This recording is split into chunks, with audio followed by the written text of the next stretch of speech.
got a pretty good night's sleep last night, and then today woke up and just anxiety hit me all over again. I think it was more of an aftershock from yesterday than anything new today. Hey y'all, welcome to The Real World with Megan, where we shine a light on mental health and the challenges we face in the real world. I'm Megan, and I'm so glad you're here. So yesterday I recorded a video when I was in the middle of a pretty bad anxiety attack. I say pretty bad, it was probably a 5 to a 6 on my normal anxiety scale. Had the heavy chest, couldn't breathe, kind of a feeling, got really nauseous, had a really hard time focusing on work.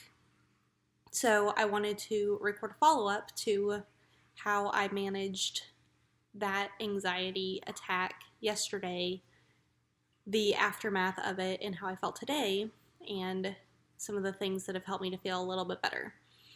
So yesterday I did go and lay in bed for a few minutes.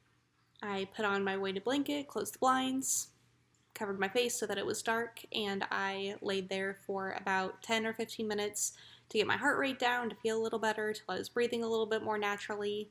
And then I came back out, answered a couple emails, but really spent most of the rest of the day reading industry articles and going through trainings that were online, didn't require any sort of participation on my part.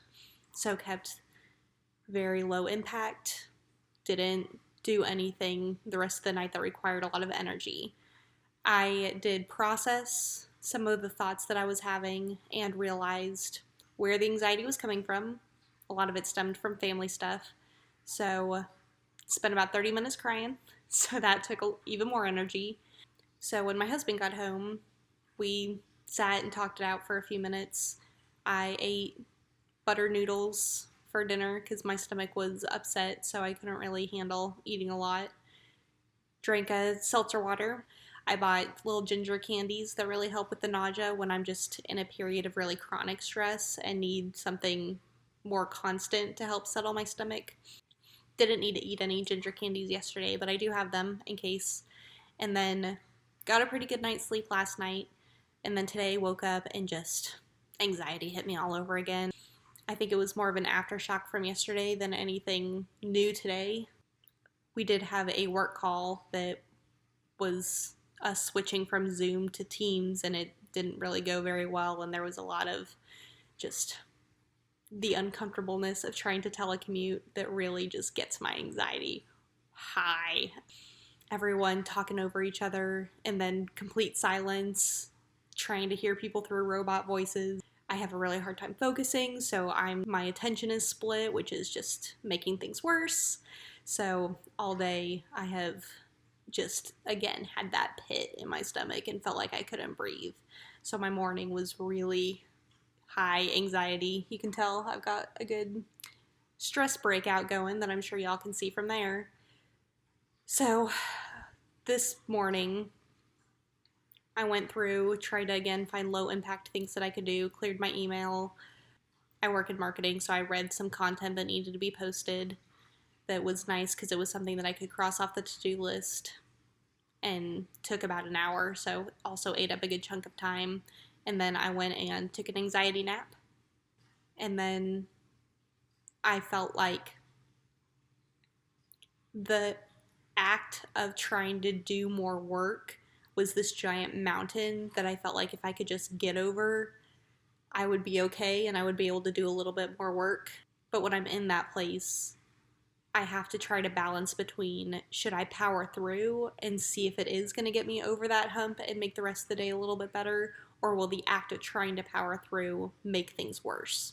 So because I felt like a lot of my anxiety was coming from what happened over the weekend and had really been addressed yesterday, I thought maybe it would be okay to push myself a little bit. So I eased into it. I did another 30-minute training, and then when I was finished with that, I watched a 5-minute YouTube video on Rick and Morty, and then after that I started doing some work, just little baby step things that could be accomplished really quickly that I felt like maybe if I do a few of these I'll feel better.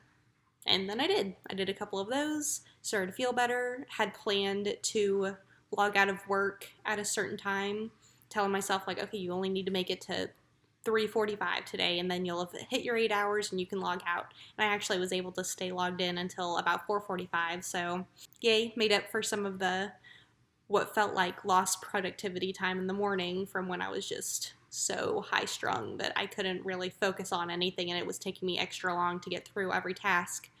I was able to just stay focused and get a decent amount accomplished this afternoon. That was how my day went, how the rest of yesterday went. I felt like because I had come to y'all and talked through how I was feeling yesterday, I wanted to give a little bit of a follow up. So I hope that this has brought some encouragement or clarification or some sort of help to your life. I did want to end on an encouraging thought. So for today's encouraging thought, leave a comment below letting me know when the last time was that you felt really anxious and how wonderful it felt to get over that hump and go back to feeling like your normal self again. All right, so that's my story, my 2-day saga of high anxiety and still trying to get through the workday, working from home during a pandemic. I hope y'all hang in there, battle on, stand firm, and remember, you are not in this alone.